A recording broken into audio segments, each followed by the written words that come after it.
Hello, welcome to the next episode of Aths TV with Athletics Australia. Today's guests are all para-athletic coaches. My name's Andrew Dawes. We're also joined by three other coaches who will introduce themselves in a moment. I'm the head coach for wheelchair track and road. Been involved in the national program with Athletics Australia for close to 25 years and been on a great journey throughout that time. Had the the privilege to coach Louise Savage, Kurt Fernley, Greg Smith, John McLean, Reed McCracken, many others that, have all had great success for Australia over the years. I'm continuing on now coaching in Newcastle, where I've been coaching for the last nearly 20 years. Luckily, we haven't been affected too badly by lockdown. We've still had private access to a track up here where we can have one-on-one sessions and trying to give the athletes just a bit of normality, getting them training once a day, give them a constant in their life. One of the great things about para-athletics that I've found over my journey is just the great friendships that I've made all around the world with other athletes, coaches and their partners. And it's just one big family that you can call your friends. Now I'd like to call on Mike to introduce himself. Thanks, Mike. Thanks, Dawesy. So I'm Mike Barber. I'm a high performance coach based here in Canberra. I'm also the para throws coordinator. So my squad at the moment includes my beautiful wife, Kelsey, and some other athletes, including Jaden Sawyer, Carly Salmon, Jess Bell, and a couple of young up-and-comers here in Canberra. We've been keeping things pretty normal through lockdown, a bit like Dawesy. I think the key was just to keep some continuity and something happening every day for our guys, so they kept a semblance of normality. We've taken the time to get back to basics and, maybe address some things that we've been sort of pushing to the side for the last couple of years. And I think hopefully our guys will come out the other end stronger for having done that. For me, I think I've been very fortunate to coach athletes in the para side of the program. It's definitely made me a better coach. And I think the challenges are ones that, can only help you improve yourself as a coach. And so I've definitely taken that back to the able-bodied athletes that I work with and have, made them better as a result of the experiences I've had coaching para athletes. So for me, it's I'm a big advocate for making sure that a coach can coach any athlete regardless of whether they have a disability or not. So I'll hand over to Philo.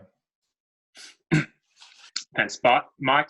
My name's Eli Saunders. I'm the national para distance coach. So my squad at the moment contains Michael Roger, who was a 1500 metre runner and world record holder, and now is focusing on the marathon. Recent world champion, and hopefully will win a gold medal at Tokyo. Got two visually impaired athletes, Jared Clifford, who won double gold at the recent world championships in the 1500 metres and 5000 metres. And in the 5000 metres, I was lucky enough to be a guide runner for him, along with his other training partner, Tim Logan. And Sam Harding is the other athlete who unfortunately missed out on competing at London Paralympics due to glandular fever. But he's well on the path to making Tokyo this year for his first Australian team since then. So that's pretty exciting. He's in the same class as Jared. I'll be hoping to run in the 1500 metres. My other para-athlete is Dion Kenzie, who was world champion in the 1500 metres cerebral palsy class in London, and won a bronze medal at the recent world championships and a silver at the Paralympics. So very strong squad. Like Mike, I've got a mixed squad, so I coach able-bodied and para together. I don't differentiate. I think the fastest member of my squad's grows at the moment. So they all just get in together. They feed off each other.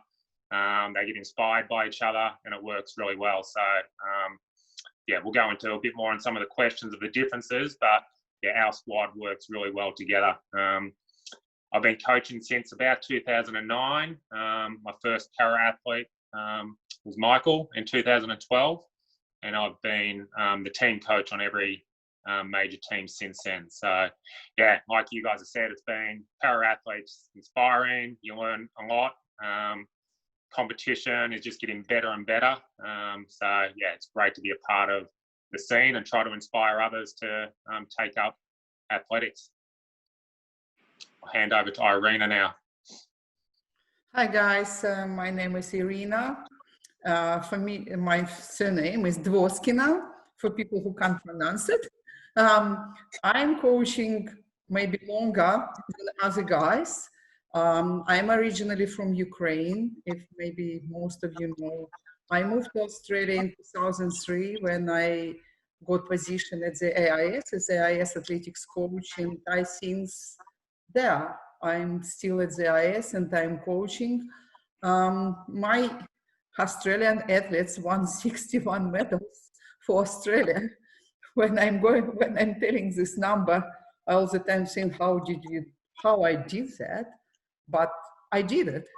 It's happened, and it was 33 gold, and it is major competition, World Championship and Paralympic Games. Quite unbelievable when I'm saying myself these numbers. So in my school, I have 5 athletes now. It is Scott Reeden, who is Olympic champion, world champion, Vanessa Lowe, who is world champion, Chad Paris, silver medal at the last world championship, bronze in the Rio Paralympic Games, Evan O'Hanlon, still training, still preparing, and James Turner, who won 2 gold with 2 world records in the last world championship.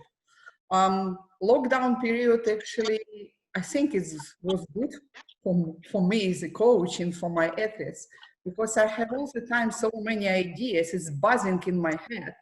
And this lockdown period helped me a little bit slow down my ideas, and I could concentrate on some very important technical stuff that maybe I did not before. And I hope it can improve performances of my athletes. So we're keeping everything as normal, more working on technical visualization sessions and things like this. And in how I came to para-athletics, it was in 1994. So my first games was Atlanta in 1996 as the head coach of Ukrainian Paralympic team, and I did not miss any games since. I think most of us are parents except Mike, yeah? And we know that all kids, when they're born and growing, they would like run, jump, and some of them would like do it fast. And it's the same with disabled kids. They just would like be good in sport. It's what make me to coaching athletes with disability. And when I started my Ukrainian kids, I just wanted them to be best. And I came from able-bodied sport to coaching Paralympians. It's general principles the same, but a lot of different methodology have to apply to coaching athletes with disability, particularly when we have significant disabilities. So in this case, coach need to learn about impairment and how to apply this methodology. It is a challenge. It's what I like. I like challenge. So it's about me. For the 4 coaches to answer, I'll start off. I had a question. Why did you begin coaching para-athletes, and how did you develop your knowledge and skill set to coach them? It's a very good question, because when I started in the early 90s, there wasn't too many other wheelchair track coaches around. There definitely wasn't any resources as in textbooks or manuals on how to coach. So I basically learnt through watching the athletes, asking them lots of questions. There was a few coaches around the world. I was in constant contact with them. The old days when you used to write letters or send faxes. There was no email.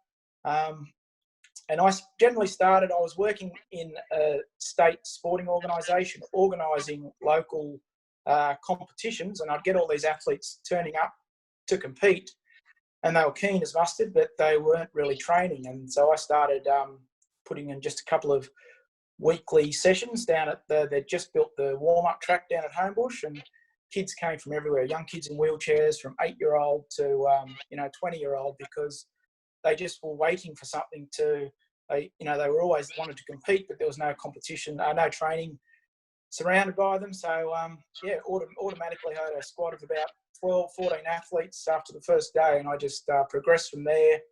Went to 2 days a week, then 3 days a week, and then it just got bigger, and we got the Sydney Games later in 2000, so they started to employ coaches, and I was in the right place at the right time. And I've, as I said earlier, I've enjoyed every part of it. But I think for any coaches out there, one of the biggest resources you have is your athletes. I believe, especially your experienced athletes. As a coach, you've got to watch what they do. You also watch what the best athletes in the world do, and you try to get them to do it better than the best athletes in the world. So it's all about absorbing a lot of information, processing it in your mind, and then just giving it to the athletes step by step to make them better in the long run. I think the next question's for Iryna. Yeah. What changes have you observed in high-performance para-athletics over your many years of coaching? It's a lot of changes, actually. When I came to my first Paralympic Games, it was Atlanta. It actually was first my international competition. And I just could see that we did not have professional coaches coaching athletes. Athletes were coming to the track with, I could not call this person coach. It was care more look like, and results was not so fast. And if you compare from Atlanta to Sydney, results growing very quickly. And before it was easier to maybe win medals, now it's not the case.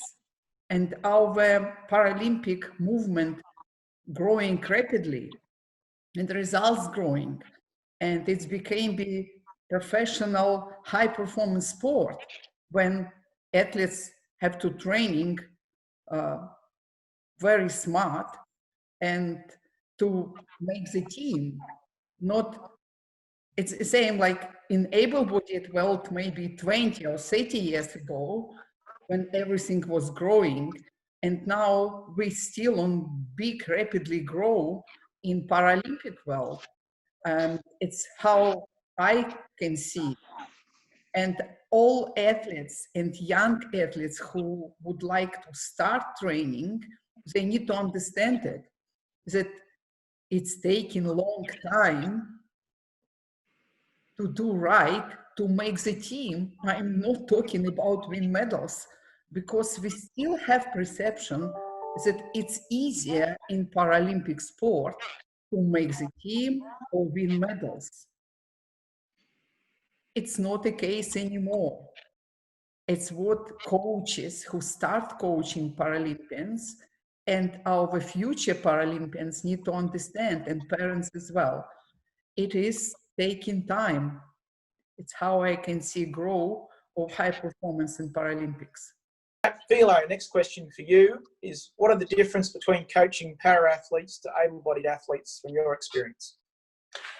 So I think the big difference is just knowing your athlete. So, and that goes for para-athletes and able-bodied athletes, knowing where your athlete is, what they need, what individualization in the program to make them better. All of my para-athletes, obviously I try to understand if they have any limitations with their disability, but not limiting the athletes. So obviously Iryna made a really good point. All athletes want to do their best. So they want to be the best they can. So I don't go in with any limitations. I sometimes forget that Rogues has got one arm. That's not how I look at him. I look at him as a very good athlete who wants to be the best in the world. So yeah, understand your athletes. So obviously I'm not going to take my visually impaired athletes on technical running surfaces because they're at risk of rolling their ankle. But apart from things like that, they train just as hard. They have made able-bodied teams. Some of my athletes, they compete in able-bodied events, and they want to be the best athletes they can. So, yeah, there's certain things you have to change. Like, obviously, we do some modifications for Michael in the gym. He can't do all the lifts that able-bodied athletes do. Some of the more technical, I suppose, jumping exercises for a visually impaired athlete might be a little bit different, but you find ways to do the same exercises, to work on the same areas. And integration within the squad is key. So I think trying to build up a culture of high-performing athletes within your squad just breeds success, and everyone wants to do well for everyone else. So I think that's the key difference, just understanding the athlete. Mike, what are the difference with strength training, if any, for para-athletes? And can you give an example or two? That's a good question. I think, first and foremost, strength training is important for para-athletes. And just like any time you're trying to add a new element to training with your athletes, you've just got to understand what your purpose is and have a philosophy around why you're trying to do that. So for me, strength training's, it's coordination training with resistance. So when I look at an athlete, I look at what are their strengths, what are their weaknesses, what are the movement demands of their event, and then I try to develop exercises which will help them improve those capacities so that they can be better at their events, whether that's running, jumping, or throwing. So, the approach to designing strength training is no different.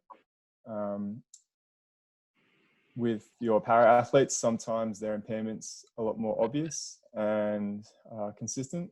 For example, arm amp, leg amp, or sometimes they're a little bit harder to see and a lot more variable, like the cerebral palsy classes. So in that case, it's a lot of trial and error. So it's design an exercise, see if it works, refine it the next time you use it, and get the athlete's feedback. I think that's a big one that came up earlier. So making sure your athlete's part of the process and they're helping you understand what they're feeling, because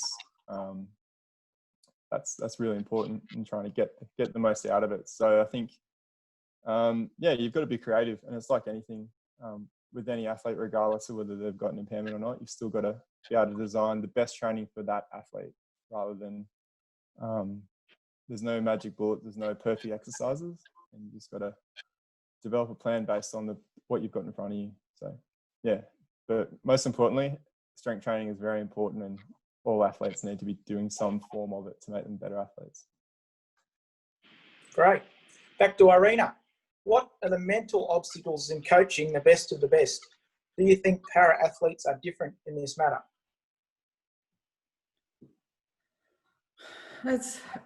I don't want to sound arrogant, but I'm not coaching best of the best.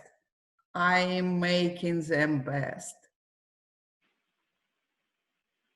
If you go through all my athletes, they came to me when they were young.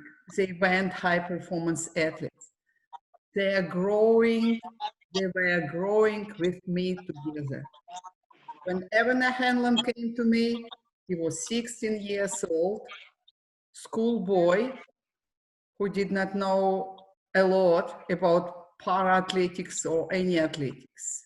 When Scotty Reardon moved from Tamora, he was 18 years old. He lost his leg when he was 12. He did not run 6 years. I even did not know can he run. I made him leg from leftover parts from Christine Wolf's leg. It's my previous athlete, and put him on a track to let him run and see can he run. They are growing with me together. I mold them, and we become like one person.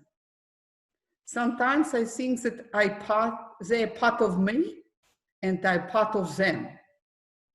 And when we growing together and doing all things together, and I involve family in this, I have really good relationship with families. I don't have obstacles because I just know them very well. They know me very well. We care about each other. And they care about me, I care about them, families. all together became a bigger family, my family, their family, and therefore I can't feel any obstacles when they become the best, because I with them on this journey together. If we're talking about obstacles for coaching athletes with disability or disabled kids, I can tell you there is difficulties, because disabled kids more bullying in school. I can tell you that maybe 90% of my athletes, past athletes, present athletes, they had it, particularly kids where I was born with disability. It is little bit makes them have lack of confidence. It's what I have to develop, their confidence, because they are treating them like all athletes. And I try make around them environment that treats them like all athletes. Evan O'Hanlon had interview. It was before World Championship 2011. And he said, Rini can knock down everybody who can do something wrong for us. So I can, because it's how I make like right environment around them, because I'm chaos, and therefore I can't feel that I have obstacles. I just know them very well, and they know me very well. Yes, we can have some difficulties in some period of our growing, but we're going through this together. And at the end, it's everything going well. It's like in family, we have ups and downs as well, yeah? And it's like inside we have all these things, but it's not major.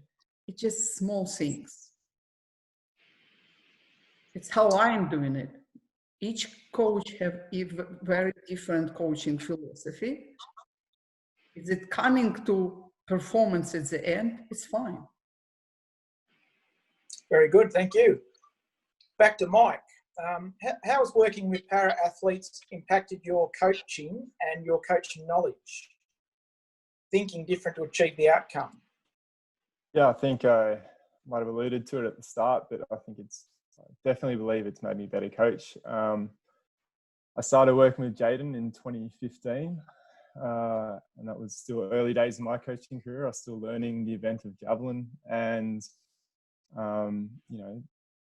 he was still developing as an athlete himself. So I feel like we've been on the same journey to improving our knowledge as we've gone. And Jaden's got cerebral palsy, so there's certain elements of training, his balance, his coordination sometimes, which provide challenges, especially in an event like javelin where it's in multiple planes of motion. And some of the cues that I used with Kelsey at the time weren't working for Jaden, so I had to change my language, think of new ways to try and achieve the same goal, get Jaden to feel elements in training. And as I said, that problem-solving ability has only made me a better coach, and it's something you do with any of your athletes. So I feel like the opportunity I've had to work with athletes with disabilities is, again, it's only enriched my life and made me a better athlete, a better coach. And Kelsey and Jaden are training partners. They're at the track or in the gym every day, and they've only helped each other's careers grow and blossom. And they're both won world championships now, and they'll hopefully continue to work together and get success from now until the end of their careers. So yeah, I think it's definitely been, I didn't expect it to be such a rewarding part of coaching when I first came into it, but I also didn't see it as anything different. When I first started working with Jaden, I just saw him as a javelin thrower. So I didn't see him as a javelin thrower with a disability. Fantastic. Philo, this one comes from an individual athlete with a question. My coach involves me in the rest of his squad, which is really fun, but I'm not sure if I'm being given the most individual training program for me. Do you have any advice?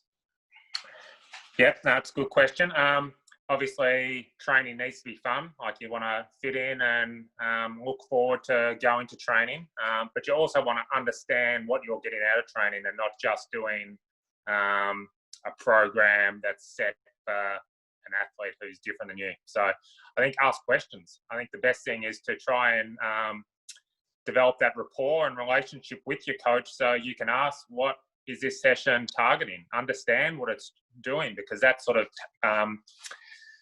targets your effort for the session. If you understand what you're trying to get out of the session, you'll get a lot more out of it, and the coach might be willing to make some changes if it's not suitable for you. So yeah, I always like it when athletes ask a question about training, because that means they want to understand what they're doing. They want to become a better athlete. They might have some ideas on what they think they need at a certain time. And that helps you as a coach to understand them as a person. So I think, yeah, if you're not comfortable with what you're doing, ask and try just to grow with your coach. So you, like Iryna said, she's almost one with her athletes. They sort of have that intrinsic trust between each other. So that's what you have to try and develop. So don't stay silent if there's something you're not happy with a training session or a certain workout that your coach has set for you. Yeah, ask questions, and if you've got some ideas, usually the coach is more than willing to listen. So yeah, that's what I would say. Like, yeah, develop that relationship. I think that's critical for a long-standing partnership between athlete and coach. You have to understand each other, where you're going, have the same sort of vision. And in big squads, everyone's got different aims at a certain time. Some people might just be starting in the sport and seeing what they can do. Others might be at the top trying to qualify for an Olympic or Paralympic game. So, yeah, having that understanding and asking those questions, I think, is very important. That's fantastic. Okay, well, thanks for your time. We have one last question. Iryna's lucky last. Iryna, who is your favourite athlete you have ever coached, and does Evan O'Hanlon's moustache make him run faster or slower? Okay, I will start with second question. I don't like this moustache, and I never like it. But Evan started growing his moustache when his daughter was born. And she's 2 years old now. And when I said, Evan, when you will shave it? He said, I'm scared because Ursula can't recognize me anymore, because she just remembers me with mustache. It's at least he's telling like this, that he is not doing it until Ursula a little bit older. But now he has a son. He has baby boy. Now his baby boy will remember his with mustache, and he had another excuse. Personally, it's not related to his performance at all, and I don't like it. But I will leave it with him and his family. Will he shave it or not? Another question: who is my favorite athlete? Do you know? Like I said, when I have 61 medals, 33 gold, can I have favorite athlete? I have athletes who were winning these medals. I don't have favorite athlete. Each athlete, my athlete, Australian, Ukrainian, they have place in my heart. Every single one. Therefore, I don't have favorite. It's like you have to cut like part of your heart or leave a little bit less. Or no, everyone have part of my heart inside. Every single one. So. Thanks for that, Iryna. And that question was sent through from Heath Francis, just to let you know. Anyway, that wraps up the Aths TV today from the para-athletic side of things. Just like to thank coaches for your time, and over and out. Thanks, Dawesy. Thank you. Thank you very much. Thanks, Andrew.